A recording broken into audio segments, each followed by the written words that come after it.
Olá, querido aluno, estamos aqui então em mais uma sessão do nosso curso Fundamentos, sessão de número 2. Se você tem com você a sua apostila, seja versão digital que você fez o download ou a versão impressa que você adquiriu, coloque comigo na página de número 12. Nós iremos dar início ao estudo dessa sessão que tem como título O Grande Resgate. Romanos capítulo 5, versos 6 e 8, a Nova Versão Internacional, ela diz: porque Cristo, estando nós ainda fracos, morreu pelos ímpios. Deus prova seu amor para conosco em que Cristo morreu por nós, sendo nós ainda pecadores. É sobre isso que falaremos aqui nessa sessão, o grande resgate providenciado por Deus através de Jesus Cristo. Os nossos objetivos e o conteúdo que nós queremos cobrir durante essa sessão de número 2 é primeiro entender a necessidade de salvação que temos. Salvação essa que se dá através de Jesus. O ponto 2 é a identidade e o ministério de Jesus. Afinal de contas, o que Jesus Cristo fez e mais, quem Jesus Cristo foi. E o terceiro aspecto é as implicações da cruz e da ressurreição para a fé e para a prática cristã. Jesus morreu na cruz, ao terceiro dia ressuscita. Essas verdades tão antigas e tão fundamentais para a fé cristã fazem qual diferença? Qual as implicações da cruz e da ressurreição? Esse conteúdo é o assunto dessa sessão de número 2. Peço que você acompanhe comigo, portanto, o Definindo a Cena, que conta a história ocorrida em Cocoa Beach, na Flórida, nos Estados Unidos, falando sobre, na verdade, um homem que, ao tentar salvar um outro alguém que estava se afogando, acabou também afogado. É interessante essa matéria que você encontra, e você pode ler na página 12 e 13, falando sobre esse incidente que aconteceu, virou manchete de um jornal, e é muito interessante porque ela ilustra um princípio que nós vamos abordar aqui na lição de número 2. A história fala sobre essa pessoa que tenta socorrer um escritor canadense que estava se afogando. Mas nessa tentativa de socorrer essa pessoa que estava se afogando, esse alguém que foi dar um de socorrista, ele não era preparado, ele não tinha aptidão, capacidade, para nadar, enfim, resgatar alguém, e acabou que ele que morreu afogado. Salvou o outro, mas ele morreu afogado. Isso fala para nós, como a sua apostila coloca, que o homem afogando-se não pode salvar outro homem. Nós também nos encontramos muitas vezes afogados em nossos pecados. O pecado, ele traz culpa, vergonha e, por fim, separação da presença de Deus. Nós, muitas vezes, a gente procura socorro, salvação, resgate nos braços de um relacionamento. Nós procuramos salvação, quem sabe na nossa carreira, no sucesso profissional. Quem sabe você tem buscado salvação no dinheiro, você tem buscado salvação no seu status, na fama, na estética. Todas essas tentativas humanas de encontrar salvação em outros braços, que não são os braços do Pai, são tentativas frustradas, tentativas que nos levarão a um destino de frustração, vazio e decepção. Por quê? Porque salvação, ser resgatado, é uma obra que apenas uma pessoa consegue fazer, e o nome dele é Jesus Cristo. É sobre isso exatamente que a sessão Focando, ela começa a tratar. Então vamos seguindo para a nossa próxima sessão, é a sessão Focando. Bom, revisando aquilo que nós vimos semana passada, o ser humano ele foi criado, nós fomos feitos para ter um relacionamento com Deus Santo e refletir a sua imagem na Terra. Você lembra que falamos na sessão passada que, no caso, o ser humano foi criado por Deus, a sua imagem e semelhança. Vimos que isso tem uma variedade de significados, mas, em resumo, significa que nós carregamos a presença, a semelhança de Deus. Devemos refletir quem Deus é. O ser humano foi criado para refletir a natureza, a bondade, a graça de Deus. Porém, falhamos nisso. Vimos que em Gênesis capítulo 3 ocorreu o que chamamos a queda, quando o ser humano rebela-se contra a autoridade de Deus. E, enfim, a conclusão da nossa aula passada é que o ser humano falhou em refletir a imagem de Deus na Terra. Essa natureza, portanto, que o ser humano passa a ter, corrompida pelo pecado, nos mantém longe da presença de Deus. O pecado, entenda como um abismo, ele nos separa de Deus. Deus fica de um lado, nós ficamos de outro. O pecado rompe a nossa relação com Deus, a nossa comunhão com Deus. Portanto, estamos distantes de ter um relacionamento com Deus e mais, de refletir a sua imagem nesse mundo. De fato, somos incapazes de nos reconciliar com o nosso Criador e de lidar com o problema do pecado. E é exatamente porque o ser humano é incapaz, escute, o ser humano é incapaz de lidar com o problema do pecado, que Deus então começou a dar passos em direção ao homem. Já que o homem não conseguia ir até Deus, Deus foi até o homem. É o que nós vemos na história do Antigo Testamento. Se você tiver uma Bíblia com você, a primeira parte da sua Bíblia, os primeiros 39 livros da sua Bíblia, formam aquilo que chamamos o Antigo Testamento. O Antigo Testamento é uma narrativa que fala sobre um Deus de amor, que não quer deixar a sua criação viver e existir longe dele. E, portanto, esse Deus dá passos em direção a essa criação.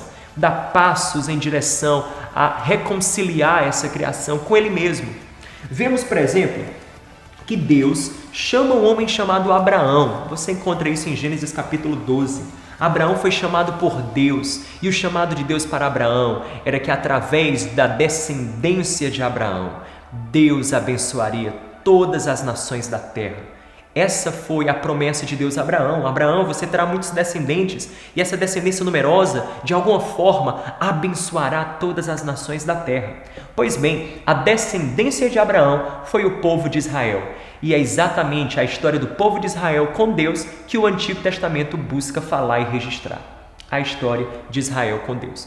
Bom, o povo de Israel, infelizmente, recebeu leis, mandamentos para obedecer, a chamada Lei de Moisés, com os famosos 10 mandamentos, mas eles quebraram esses mandamentos, viveram exatamente de forma oposta a essa lei. Em outras palavras, o povo de Israel não foi a bênção que Deus havia dito que a descendência de Abraão deveria ser. Não foi. O povo de Israel falhou. O povo falhou não apenas uma ou duas vezes, mas de fato a história do povo de Israel, como registrado no Antigo Testamento, é uma história de um completo fracasso espiritual. Eles fracassaram na sua missão de ser um instrumento de bênção para todo mundo. Mas Deus fez uma promessa. Por sinal, se você tem sua apostila com você, coloque na página de número 11, que você vai encontrar, página de número 11, você vai encontrar um diagrama que é a história da redenção. E nesse diagrama aqui da página de número 11, você tem Adão, onde acontece então o pecado, Abraão, com quem Deus faz essa aliança, essa promessa de que através da descendência dele ele abençoaria as nações da terra, os 10 mandamentos e a lei de Moisés, que foi a lei dada ao povo de Israel, que foi a descendência de Abraão. O povo falha, como eu falei, Deus envia profetas, e por isso você tem esse megafone aí, esse símbolo do megafone, simboliza os profetas que eram usados por Deus para advertir o povo de Israel que eles estavam caminhando por um caminho errado, um caminho que não agradava a Deus. E em Jeremias capítulo 31, verso 33 e 34, Deus usou Jeremias, e usou Jeremias, o profeta, para falar de uma nova aliança que ele iria selar. Um novo tempo, uma nova etapa da história da redenção. Coloque comigo em Jeremias capítulo 31, porque esse texto é fundamental para a compreensão do que lemos no Novo Testamento, que é a segunda parte da Bíblia. Jeremias capítulo 31, verso 33 e 34, assim diz a palavra de Deus: porque esta é a aliança que eu firmarei com a casa de Israel, depois daqueles dias, diz o Senhor, na mente eu lhes imprimirei as minhas leis, também no coração eu lhes escreverei.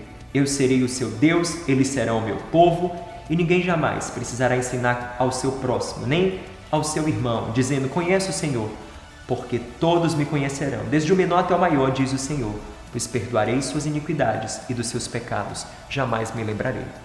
Jeremias é usado por Deus para profetizar sobre uma nova aliança, um novo tempo. Um tempo onde, primeiro, como vemos aqui no texto, Deus colocaria as leis dentro do povo, escreveria as palavras dele dentro do coração do povo. O que fala para nós sobre um tempo em que as pessoas não iriam obedecer de fora para dentro. ou seja, do exterior para o interior. Não, obedeceriam a Deus de dentro para fora. Deus iria transformar o coração das pessoas, dar a elas um novo coração, mudá-las radicalmente, entende? Do coração, de dentro para fora. Isso é o que significa escrever as leis na mente das pessoas. Mas o profeta fala também que quando Deus selasse essa nova aliança, ninguém precisaria de outra pessoa para então chegar a conhecer a Deus. Não, as pessoas teriam acesso livre a Deus. Isso fala sobre uma intimidade, um relacionamento próximo. Deus estaria restaurando a comunhão com o homem que foi perdido ali no Éden. E mais, o texto encerra dizendo que Deus perdoaria suas iniquidades e dos seus pecados jamais me lembrarei. O que fala sobre um tempo em que Deus faria algo que levaria a um completo perdão, a uma reconciliação definitiva com a humanidade. Tudo isso aponta para aquilo que vamos ver na obra redentora de Jesus. Então, fica aí com você essa promessa que Deus fez ou pelo menos através de Jeremias ao povo de Israel, a promessa da nova aliança. E na página 11, no seu gráfico, você tem essa divisão antiga e nova aliança aí com o advento da cruz do Calvário, ok? Voltando então para a sessão focando, nós temos que o povo de Israel falha, como eu falei, Deus manda seus profetas para adverti-los, e dentre eles Jeremias, que profetiza sobre essa nova aliança, esse novo tempo, onde Deus então faria um novo pacto com o povo, onde Deus escreveria suas palavras do coração do povo e faria essa obra maravilhosa de salvação e perdão de pecados. Pois muito bem, o povo falha, o povo erra, Deus dá passo em direção ao homem, mas chega o momento de Deus cumprir todas as promessas que ele fez no Antigo Testamento. E a principal delas é que ele enviaria o Salvador, aquele que de fato salvaria a humanidade, aquele que de forma definitiva resgataria os seres humanos para Deus e a criação como um todo. A história da redenção, nós vemos que ela se dá especificamente aqui no Novo Testamento. Sendo incapazes de nos salvar do problema do pecado, Deus enviou um Salvador. E aqui começa a história do Novo Testamento. Bom, para discutir, na nossa sessão para discutir, começamos assim. A lei no Antigo Testamento, baseada nos 10 mandamentos, ela demonstra o padrão de um Deus santo e sem pecado. Então, vemos que no Antigo Testamento, a lei que foi dada, a lei de Moisés, ela fala sobre esse padrão de Deus, santo e sem pecado. Agora, o fato de não conseguirmos cumprir a lei de Deus de forma perfeita, nos mostra o quanto necessitamos de um Salvador. O quanto nós precisamos de um Salvador. Temos a lei, não conseguimos cumpri-la. Qual o problema? A lei? Não, o problema está em nós, seres humanos, porque o pecado nos corrompeu a tal ponto que mesmo sabendo o que é certo a ser feito, não fazemos o que é certo a ser feito. O problema está aqui dentro de nós. Precisamos de uma salvação aqui. Precisamos de um Salvador. Ponto 1. A justiça e o pecado do homem. Coloque comigo na página de número 14 do seu material. Primeiro ponto do para discutir, são 5 pontos. O primeiro é a justiça de Deus e o pecado do homem. Romanos capítulo 3, verso 23 e o 6, verso 23. Vamos ler esses 2 versículos para que você possa, junto comigo, compreender o primeiro ponto do para discutir. Romanos capítulo 3, versículo 23. Porque todos pecaram e carecem da glória de Deus. Todos pecaram, carecem da glória de Deus. O texto está dizendo, o pecado não é um problema de uma pessoa, de 2 pessoas. Não, de alguns povos pouco civilizados. Não, o pecado é uma condição universal. Todos os seres humanos encontram-se nessa situação, nesse abismo, nesse poço chamado pecado. E mais, Romanos capítulo 6, versículo 23, diz para nós, pois o salário do pecado é a morte, mas o dom gratuito de Deus é a vida eterna em Cristo Jesus, o nosso Senhor. O salário, a consequência, o pagamento do pecado é a morte. Funciona mais ou menos assim, ao pecar, a conta vai chegar e a conta será a morte. Ora, o que Paulo, quando escreve aos Romanos, inspirado pelo Espírito Santo, quer dizer com isso? O salário do pecado é a morte, porque a Bíblia fala assim. Todos pecaram, destituídos estão da glória de Deus, ou seja, não há nenhum justo sequer, não há ninguém que possa bater no peito e dizer eu sou bom o suficiente para estar diante de Deus. E Romanos 6, 23, porque todos pecaram, então todos merecem a morte. Por quê? Como assim? Por que os pecados devem ser julgados? Perceba, vamos fazer aqui uma ilustração, ok? Uma analogia para que você entenda.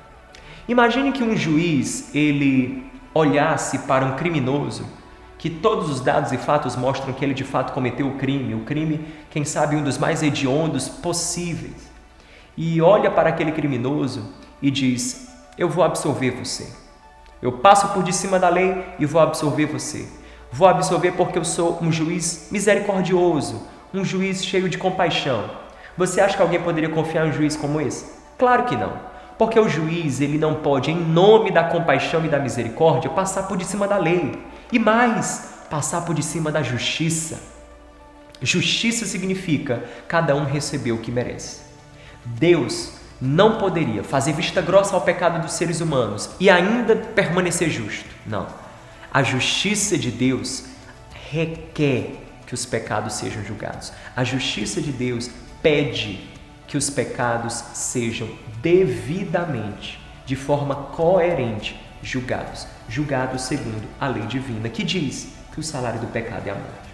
Portanto, é por isso que o juízo de Deus contra o pecado é a morte em dois aspectos.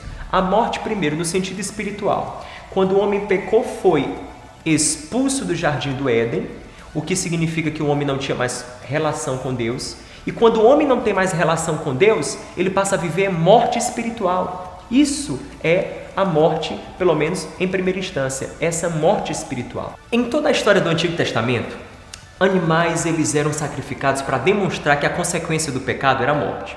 Então, por exemplo, quando um israelita iria pedir perdão dos seus pecados a Deus, ele levava um animal, sacrificava, e esse ato de sacrificar um animal para perdoar ou obter de Deus o perdão pelos seus pecados, ensinava a consciência do israelita que o pecado gera morte.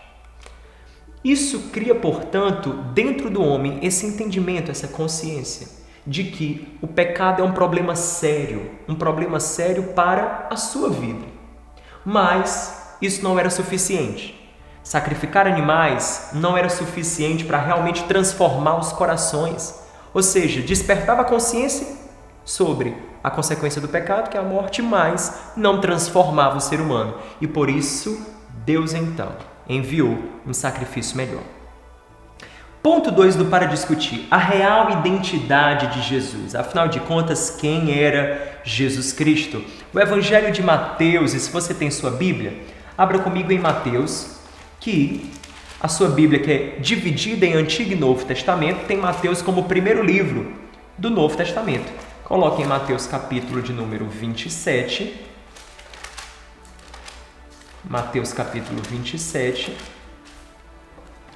E leia comigo o verso 22 e 23. Replicou-lhes Pilatos: que farei então de Jesus chamado Cristo? Seja crucificado, responderam todos. Que mal fez ele? Perguntou Pilatos. Porém, cada vez mais diziam: crucifica-o, crucifica-o, crucifica-o. Versículo de número 32. Ao sair, encontraram um sirineu, chamado Simão, a quem obrigaram a carregar-lhe a cruz. Chegando ao lugar chamado Gólgota, que significa lugar da caveira, deram-lhe vinho para beber com fel. Ele, provando, não quis beber. Depois de o crucificarem, repartiram entre si suas vestes, tirando a sorte. Assentados ali, o guardavam. Por cima da sua cabeça puseram escrita a sua acusação. Veja a acusação que tinham contra Jesus. Ela foi pregada sobre a cabeça de Jesus. A acusação era, versículo 37, este é Jesus, rei dos judeus. Jesus foi crucificado como um criminoso político. Ele foi colocado ali na cruz e sentenciado à morte porque representou uma ameaça política para os líderes judeus ou da nação judaica, do povo judeu daquela época. Essa foi a sentença de Jesus, jogado na cruz do Calvário, do ponto de vista humano, porque ele era uma ameaça política, porque teoricamente ele queria ser um tal de rei dos judeus. A grande verdade é que quando nós lemos e estudamos sobre a vida de Jesus nos evangelhos, nós vemos que não era bem assim. Alguns pensavam que Jesus viera para ser o rei dos judeus, Como, por exemplo, nós vimos que essa foi a acusação colocada sobre a cabeça de Jesus. Porém, ele não foi um homem com intenções de domínio político. Estudamos isso no Evangelho e vemos claramente. Às vezes, queriam até fazer de Jesus rei e ele fugia, saía disso, porque seu projeto não era político. Jesus Cristo é o Filho de Deus e ele veio à Terra para salvar a humanidade. Veja, por exemplo, o versículo 43 e 54, ainda de Mateus 27. Versículo de número 43, acompanhe comigo. Aqui, por favor, são os soldados que estão vendo Jesus crucificado. Olha o que eles diziam. Confiou em Deus, pois venha livrá-lo agora. Se de fato lhe quer bem, porque disse, sou filho de Deus. Eles debochavam de Jesus. Debochavam porque Jesus estava ali pregado na cruz. E diziam, se ele é mesmo quem ele disse ser, o Filho de Deus, porque Deus não vem acudi-lo? Então veja que isso deixa claro que para os soldados, Jesus tinha sim se afirmado como o Filho de Deus. Mas eles não acreditavam, debochavam. Agora, olha o que fala o versículo 54.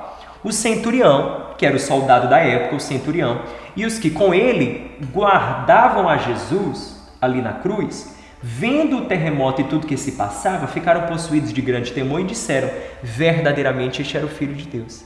Olha, quando Jesus ali dá o seu último suspiro e eventos, até mesmo eventos naturais, de forma extraordinária começam a acontecer, aqui nós lemos em Mateus 27, a partir do versículo 45, que o véu do santuário se rasgou, as rochas se fenderam, o céu ficou escuro. De fato, onde Jesus estava, até a terra tremeu. O centurião parou, olhou e disse, gente, esse é o Filho de Deus.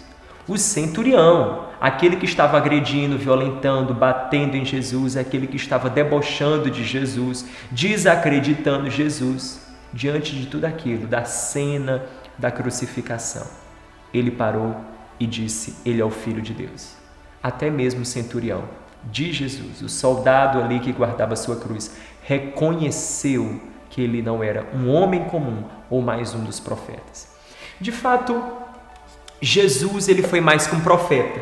Um profeta é alguém que prediz o futuro, realiza milagres, ou um mestre, ele foi mais que um mestre, um rabi no meio da comunidade judaica, aqueles que ensinavam regras para o bom viver. Não, ele é o Messias, ou seja, Messias significa ungido, e ungido significa alguém escolhido e capacitado por Deus para uma tarefa e um propósito especial. Deus ungiu Jesus Cristo. Deus colocou sua mão sobre Jesus, para Jesus realizar a tarefa de resgatar e salvar a humanidade. Por isso ele é o Messias e ele é o Salvador do mundo. Bom, ainda agora continuando nossa discussão sobre a cruz e a ressurreição, começando com a cruz, vamos olhar, afinal de contas, a morte de Jesus. O que ela significa para a fé cristã? O que a Bíblia ensina sobre a morte de Jesus? Primeiro aspecto, eu quero falar sobre a natureza da morte de Jesus.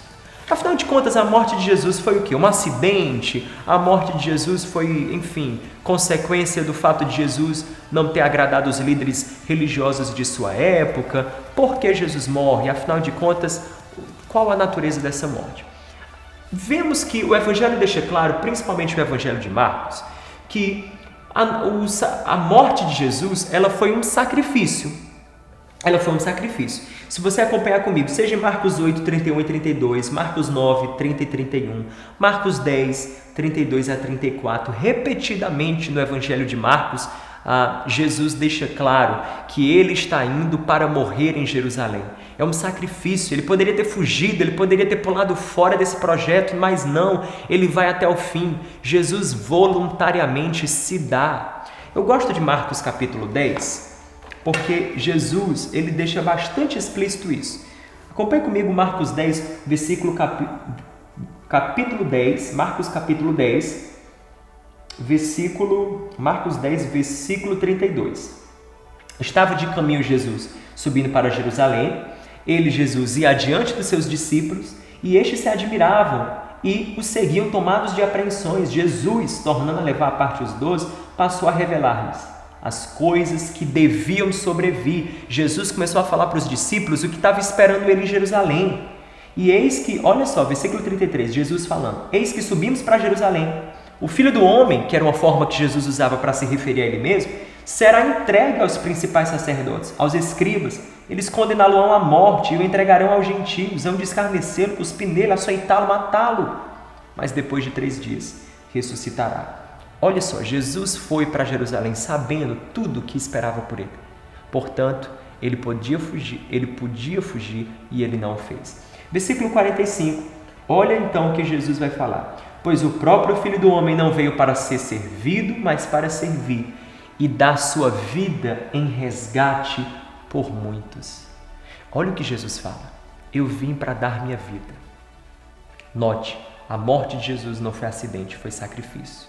Ele se deu, ele decidiu dar sua vida. João capítulo 10 ainda deixa isso mais claro. O texto de João capítulo 10 deixa isso ainda mais claro, que foi Jesus quem decidiu dar sua vida. João capítulo 10, versículo 18. Ou, se você preferir, podemos começar de número 17.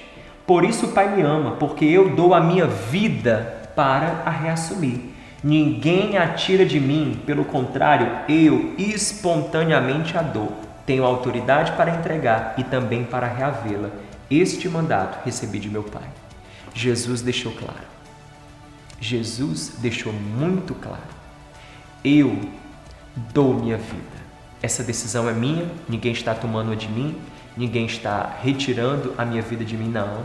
Eu tenho poder para decidir se vou ou não à morte. E ele decidiu morrer. E mais, decidiu morrer sabendo que ao 3º dia ressuscitaria. Segundo, a morte de Jesus. Depois de dizer a natureza da morte de Jesus, que é um sacrifício, vamos abordar agora a necessidade legal da morte de Jesus, que foi satisfazer a justiça de Deus. Nós já falamos e já estabelecemos anteriormente que a consequência do pecado é a morte. Portanto, Jesus, ao morrer na cruz do Calvário, tomou sobre si os nossos pecados. Ele se fez pecado por nós, como Paulo fala aos Coríntios. E assim, a morte de Jesus, pela crucificação, foi o julgamento de Deus contra o pecado. Entenda, a cruz do Calvário foi mais ou menos assim, e deixe-me usar uma ilustração para você entender. Pense que um criminoso está prestes a ser condenado à cadeira elétrica e um homem inocente entra ali no tribunal, levanta a mão e diz: juiz, por favor, deixa eu pedir algo a você. Absolva esse homem, torne-o inocente. Eu pago o preço que ele precisa pagar. Eu vou à cadeira elétrica por ele. Eu assumo a culpa. Deixa a sentença e o juízo cair sobre mim, não sobre ele. Você diz: uma loucura, qual homem faria isso? Qual ser humano morreria por um criminoso? Pois bem, Jesus, ele morreu por todos nós, que somos e de fato, desde Adão, decidimos ser assim, criminosos por causa dos nossos pecados. Jesus assumiu uma culpa, uma sentença que não era dele, era nossa. Ele recebeu em si um juízo que ele não merecia. Nós é que merecíamos. Ele assumiu o nosso lugar. Na cruz, Jesus nos substituiu. Ele levou a culpa, o fardo, a ira divina veio sobre ele, para que sobre nós repousasse o amor, a graça e a misericórdia. Pois muito bem. Eu quero ler com você 2 Coríntios 5, 21, porque deixa isso muito claro em Romanos também. 2 Coríntios capítulo 5, versículo 21, Paulo fala, dizendo: aquele que não conheceu o pecado, Jesus, que não conheceu nem de perto o que é o pecado, porque foi concebido santo, ele o fez pecado por nós. Deus, o Pai, tornou Jesus pecado por nós, para que nele fôssemos feitos justiça de Deus. Olha só. Jesus, que não tinha pecado, tornou-se ali na cruz pecado. Ele vestiu os nossos pecados, assumiu, levou sobre si os nossos pecados. Para que então nós fôssemos revestidos com a justiça dele. E Romanos capítulo 5, esse texto é tão lindo, porque em Romanos 5, verso 6, olha o que Paulo diz: Cristo, quando nós ainda éramos fracos, morreu a seu tempo pelos ímpios. Dificilmente alguém morreria por um justo, pois poderá ser que pelo bom alguém se anime a morrer. Por uma pessoa boa, você se sacrificaria? Você se entregaria? Você se entregaria para alguém que você ama? Seu pai, sua mãe, seu irmão, seu esposo, sua esposa, alguém que ganhou seu coração? Acredito que sim. Poderia ser que sim. Poderia ser que você entregasse sua vida por alguém que despertou sua afeição. Mas, versículo 8, Deus prova o seu próprio amor para conosco pelo fato de ter Cristo morrido por nós, sendo nós ainda pecadores. Jesus morreu por nós quando éramos ainda pecadores. Gente que não se importava com Deus. Gente que tinha as costas viradas para Deus. Terceiro aspecto da cruz do Calvário é a razão da morte de Jesus.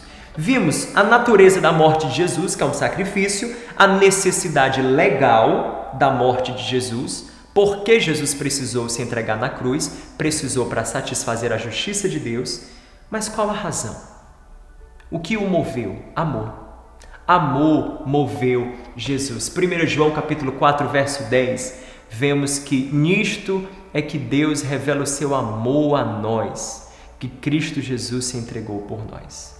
1 João capítulo 4, verso 10 e Romanos 5, verso 8 mostra o quanto Ele nos ama. Romanos 5, 8, por sinal, é o texto que eu acabei de ler com você. Deus prova o seu próprio amor para conosco, pelo fato de Cristo ter morrido por nós quando ainda éramos pecadores. A cruz é uma prova de amor. Se você tem dúvidas que Deus te ama, olha para a cruz do Calvário. Ali está uma prova explícita do amor de Deus por você. Gosto dessa citação do John Stott porque esse teólogo britânico coloca de forma sucinta o grande dilema que se resolve na cruz do Calvário. Veja só. Como Deus poderia expressar seu santo amor? O seu amor que perdoa pecadores sem comprometer a sua santidade e sua santidade que julga os pecadores sem frustrar o seu amor. Repito, como Deus poderia expressar o seu santo amor? O amor de Deus é um amor santo, um amor santo.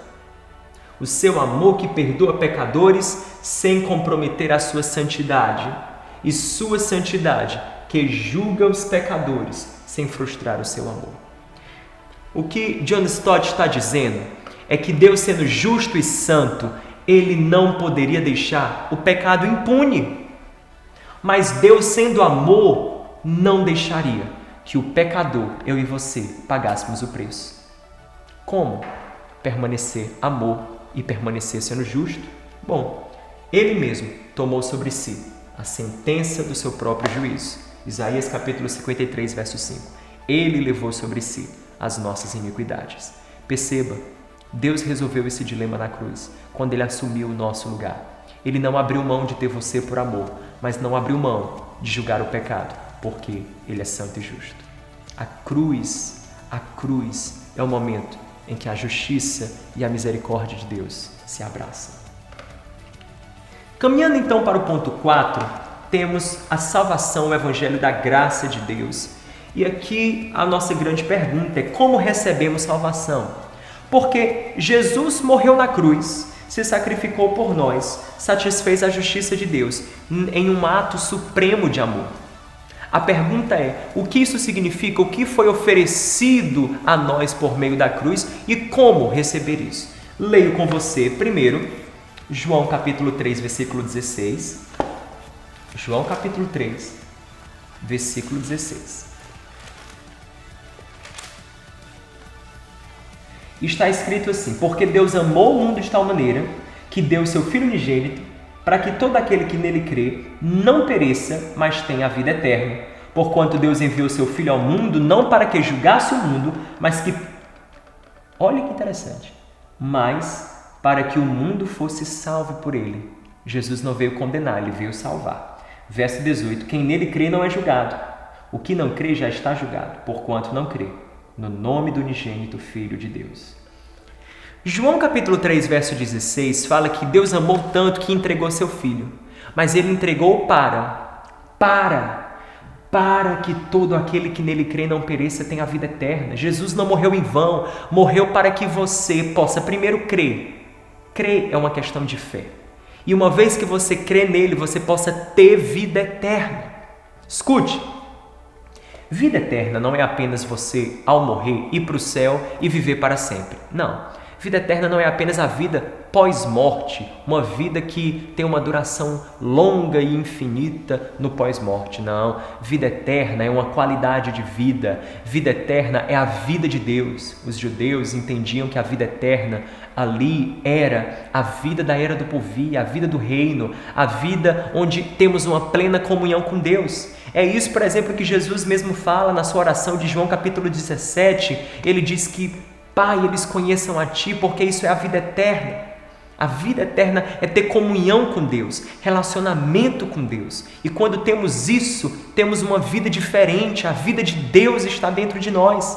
Jesus se entregou para que você, ao crer nele, ao crer em Jesus, ao confiar em Jesus, por meio dessa fé, você pudesse ter acesso a essa vida eterna em você, na sua vida. Percebe? É por isso que então, na sua apostila, você tem um diagrama aí. Um diagrama que nós chamamos fé, arrependimento, graça e salvação. Ok? Peço que você coloque em Efésios capítulo 2, que é uma carta aí que Paulo escreveu à igreja em Éfeso. Efésios capítulo 2, verso 8 e 9. Porque pela graça sois salvos mediante a fé, isto não vem de vós, é dom de Deus.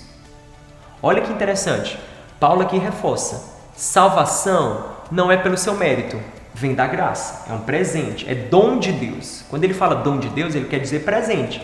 Versículo 9, não de obras para que ninguém se glorie.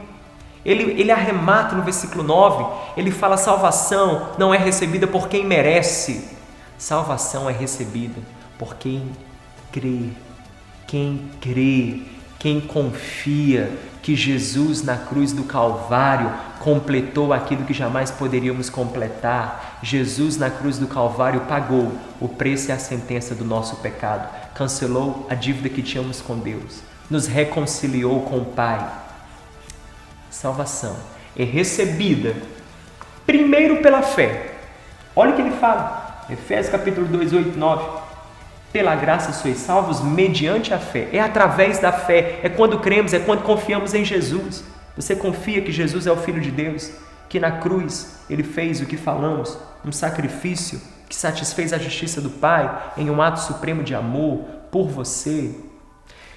Fé é confiar que Jesus é quem Ele diz que Ele é e na cruz do Calvário conquistou a eterna redenção. Fé é confiar em Jesus. Arrependimento é a consequência da fé. Porque quando confiamos em Jesus, o arrependimento, o que é o arrependimento? Arrependimento é mudança de mentalidade. Vem da palavra que significa mudança de mentalidade, metanoia. Arrependimento significa você dar um giro de 180 graus na sua vida. Antes você andava numa direção oposta a Deus. Agora, porque você crê e confia em Jesus, você anda em direção a Deus, você deu um giro na sua vida, você largou a velha vida para andar com Jesus, por Jesus. Isso é arrependimento, é voltar-se para Deus. Quando você confia em Jesus e volta-se para Deus, recebe essa graça. A salvação, veja só, versículo 8 de Efésios 2, é pela graça sois salvos. Graça de Deus. A graça é a grande essência do Evangelho e a grande diferença, por sinal, entre o Evangelho e a religião. A religião diz, se você for um bom rapaz ou uma boa moça, se comportar bem, você vai para o céu. O Evangelho diz, olha, você tem um problema que é muito mais sério do que você pensa, o pecado. O pecado que não é comportamento, o pecado que é muito mais do que comportamento, é um problema que está na sua alma, é uma doença incurável, só Cristo tem resgate e salvação para ele. Muito mais sério, muito mais. E não tem como você receber salvação pelos teus méritos, não há. Mas se você confiar em Jesus, você pode então ser salvo, receber vida eterna, por meio da fé e do arrependimento, receber de graça esse presente de Deus, que é ter comunhão e relacionamento com Ele. Veja que funciona diferente. O Evangelho fala para nós, nunca seremos bons o bastante, mas Jesus é e foi bom o bastante na cruz para conquistar a salvação. A religião diz, não, você é que precisa ser bom o bastante para ter essa salvação. É diferente. O conceito da graça de Deus é o que eu diria o que principalmente assim torna singular o Evangelho de Jesus. Bom, fé, arrependimento e graça. Fé é confiar em Jesus, arrependimento, voltar-se para Deus, e graça é esse favor imerecido. É Deus olhar para nós mesmos sem a gente merecer. É Deus olhar para nós mesmos sem a gente ter feito nada para merecer esse amor de Deus. Mas na cruz, Ele resolveu entregar seu Filho. E através disso, recebemos essa salvação. Salvação essa que significa ter plena comunhão com Deus e todas as consequências que essa comunhão maravilhosa e abençoadora traz para as nossas vidas. Bom, nosso último ponto dessa aula é sobre a ressurreição. Qual a importância da ressurreição? Sabemos que Jesus sim morreu, mas ao terceiro dia ressuscitou. Em 1 Coríntios capítulo 15, 1 Coríntios 15, versículo 17, se Cristo não ressuscitou, é vã a vossa fé. Ainda permanecei nos vossos pecados, e ainda mais, os que dormiram em Cristo pereceram. Olha o que Paulo fala. Paulo está dizendo no versículo 19, ele diz: se a nossa esperança em Cristo se limita apenas a esta vida, somos mais infelizes, os mais infelizes de todos os homens. Paulo está dizendo, se Jesus não ressuscitou, a fé cristã é uma lenda, um mito, uma história. Agora, se Ele ressuscitou, nós temos uma esperança maravilhosa, tremenda, magnífica. E é o que vemos. A ressurreição, ela representa pilares fundamentais para a fé cristã. A ressurreição, ela representa paz, porque a ressurreição é o selo de aprovação do Pai sobre a obra de Jesus. Porque Jesus ressuscitou, nós sabemos que o que Ele realizou na cruz foi aprovado por Deus o Pai. Jesus venceu a morte, Jesus venceu o pecado, Jesus ligou a humanidade que estava distante do Pai, Ele religou os nossos corações ao Pai. Segundo, representa vitória. O Jesus ressurreto é a evidência de que Deus venceu, sim, venceu sobre tudo aquilo que se opunha ou estava se opondo ao estabelecimento de seu reino. Terceiro, esperança.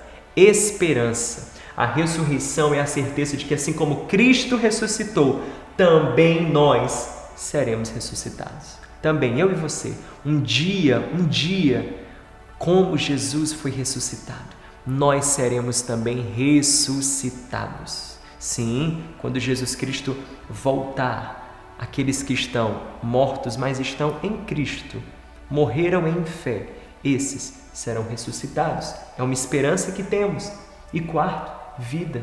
Se Jesus ressuscitou, nós podemos saber que não adoramos um Deus morto, não. Adoramos um Deus que um dia na cruz esteve morto, mas ao terceiro dia reviveu. Ele está vivo e reina para todo sempre. Celebre o Deus que é vivo, o Deus que está aqui agora, enquanto eu ministro essa aula, enquanto eu falo a você. Ele está exatamente por meio da palavra dele, tocando e comunicando as verdades dele ao teu coração. Perceba, esse é o Deus que servimos, um Deus vivo, um Deus maravilhoso. Bom, aqui temos as evidências da ressurreição, as evidências históricas da ressurreição. Primeiro, a maior evidência histórica da ressurreição é a ousadia com que os discípulos anunciavam a ressurreição de Cristo, mesmo diante de perseguições. E isso, claro, só podia ser explicado pela veracidade da ressurreição. Pense comigo, se Jesus tivesse morrido e nunca ressuscitado, se a ressurreição fosse um mito, uma história, uma lenda que os discípulos inventaram, como alguns querem até alegar, você acha que os discípulos entregariam sua vida por uma história que eles inventaram? Por um mito? Você acha que os discípulos sofreriam o que sofreram? Foram decapitados, perseguidos, eles foram jogados em fogueira, foram levados à morte, sofreram todo tipo de consequência por causa de Jesus. Se Jesus não tivesse ressuscitado, os discípulos não falariam com a ousadia que falaram, não pregariam com a ousadia que pregaram, não agiriam com o compromisso que agiram. Aqui no final temos conceitos chaves que é sobre a pessoa de Jesus, sua obra e sua identidade. E aí é apenas um instrumento para você fazer uma breve revisão. Lembrando, Jesus, a sua identidade é Filho de Deus, ele é um com o Pai, a segunda pessoa da Trindade, encarnado como homem para ser o Salvador de todos.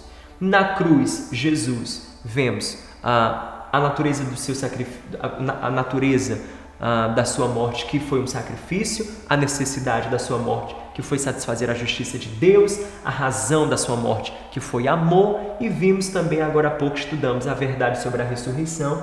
Jesus venceu o pecado, a morte e os poderes das trevas, inaugurando o reino de Deus, nos dando esperança eterna para novos céus e nova terra. Então, aqui é um resumo dos conceitos que trabalhamos nos últimos minutos.